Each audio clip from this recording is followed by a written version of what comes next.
So now that we know the basics of the SUBD family, we can actually start up modeling something which is resembling architecture, but it's not really intended to be architecture. So it's totally free form, and it's just, getting to know the commands for SUBD. So this is not intended to be a design. Just wanted to state that here before I get some comments of how bad my design looks. So it's just, a playful way to understand those commands. So each of your design instance will look slightly different, but it's going to be more or less in this direction where we have less amphibious looking geometry, and then we really want to explore the SUBD commands and utilize them to create also some kind of a facade design, which is just looking at stripe geometry, finding those stripes in a chain logic, which I will of course show you. But first of all, we need to model up this geometry. Again, yours will differ from mine. So I'm just going to go to Rhino 7. Again, the unit settings are clear. I am going to change my layer to black, and we can basically start to model in perspective. Now I want to go to the SUBD family, right? And I want to, first of all, create a basic plane, which is this guy, create SUBD plane. Now you will see in a second that there's a lot of features that you can interact with. The first thing I want to reference or say is the X count. We want to change it to 3. So you should have default to 2. I just want you to type in 3 for X and also Y. And now we can basically start to create the rectangle. Now let's give this kind of a dimension which resembles architecture. So I'm going to start at 0, my location. I want to go 20 in X. And I want to go, let's say, 30 in Y. I mean, it's arbitrary because we can change it in a second anyway. You can see this plane here, right? And again, it has kind of 9 faces. Control Shift, select anything of them, and you can then change them. And already look and changing or creating kind of architecture there. We'll come to this in a second. Now, before we want to continue on, the structure that I want to do is very simple. It has basically level 0, then it has a roof, and it has also kind of a plane, a ground plane that we want to then put into Twinmotion. So I'm just going to take this guy, select it, gumball is on, and press and hold your Alt button, push it up. Again, just do it free form. You can have grid snap on. Just do it a bit regarding to your like and taste, right? I'm just going to copy one down. This is going to be my ground plane. In a second, I will come back to that. Now we have already that established. And now let's actually shape up this geometry. Now we have 3 instances. This is my roof. I want to maybe Control, Shift, press and hold, take this guy and move it up and move it maybe here, and already shape up my roof a bit. So maybe this is a bit more extreme, like so. It's more like an amphibious, kind of a fishy looking sea thing, whatever. We take this back and we extend it so it kind of has this nice dynamic to it. We can also, once it's selected and you have your gumball, just rotate it, as you know, simple gumball mechanism there. And yeah, well, there you go. You can also select Control Shift. You can just control also just the lines, the edges, if you want. Or you can also do something like that to give it maybe a more detail. Something like this also might be interesting. So please just have a play with that. And let's say we are kind of done with this. We can maybe push it slightly out. This is already our upper roof. I'm gonna just move it down a bit, but something like this, and we can already see and rendered. So I'm using a different lighting. That's why this is so lighted out, but I mean, you can still see the figure. And if you want, we could already go to our layer settings here and change that material that I'm looking at, give it just a different material. We can go to, let's say, plastic, just slightly darker color, like so.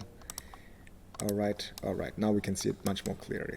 All right, now let's go back to shaded. I want to do something very nice, which is going to explore a bit the SUBD commands. There are a bunch of commands that you can use, one of them being the reflect SUBD object. Now this will allow you to work in a symmetrical logic. Let's say we want to just have whatever we did here mirror to the other side, reflected more or less, and that for the whole planes. So I'm going to select them all, click on this reflect SUBD object.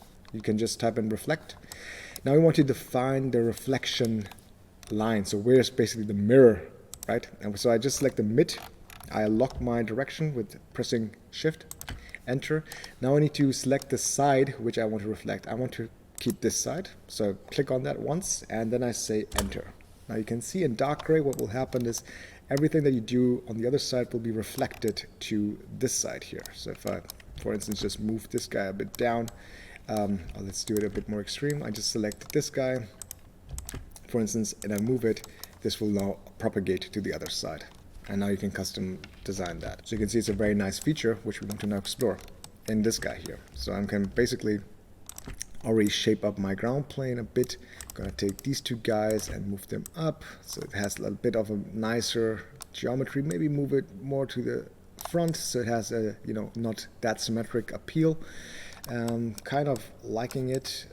Maybe a bit more back. Maybe this guy also can be a bit more like so. Take this guy, move it a bit out, and, you know, creating kind of a nicer flow of a plane, if you will. Something like this should be fine right now. We can come to this later on. The ground plane I'm not going to model up right now. We will come to this late when we are kind of done with the first sectioning. All right. Now let's say we are kind of happy-ish with the first design instance. We have like the basic figure, if you will. And we can obviously just design it. Gonna select that edge, move that edge, and then you can see we can, yeah, just shape it up more or less. And also this guy I want to maybe push in a bit, push this guy out a bit, so it's just a bit more unorganic. All right, liking it. Actually, let me just slim that down. All right, okay, good. I mean, you can go crazy with this, right? The next feature I want to explore with you is to look at a subdivision routine, which is a subdivide mesh, right? You can basically take the meshes that you want to subdivide. Let's take the upper two and click on this subdivide mesh or SUBD, and this will create a subdivision for each face that you have given him, right? So if I click back, what that does is takes one of those faces and then creates 4 more faces for each face that I give it to him. So let's take these two guys, press on this command, and you can see this face, and for all of the faces the same, has been subdivided into 4 more. Now the nice thing about this is we can actually play with this a bit. So what I want to do now is on that concept show another feature which is very nice, which is the bridge command, which is, you know, bridging 2 mesh faces or SUBD faces together and creating a very nice complex shape that otherwise would be very difficult to model up. So I'm gonna select now, it's of course up to you what you want to do. Let's say let's try it out. Click on that, bridge, simple. You need to first then select one face that you want to bridge, the first set of bridge, so let's say the upper ones.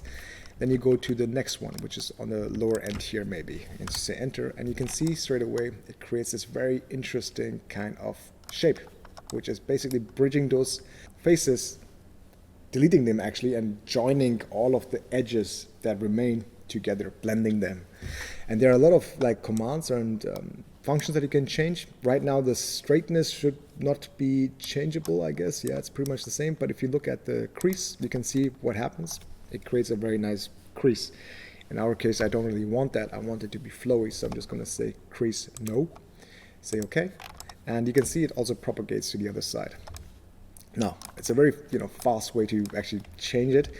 What we can do is actually select that face and actually push it out maybe, so it becomes a very different shape from what we started.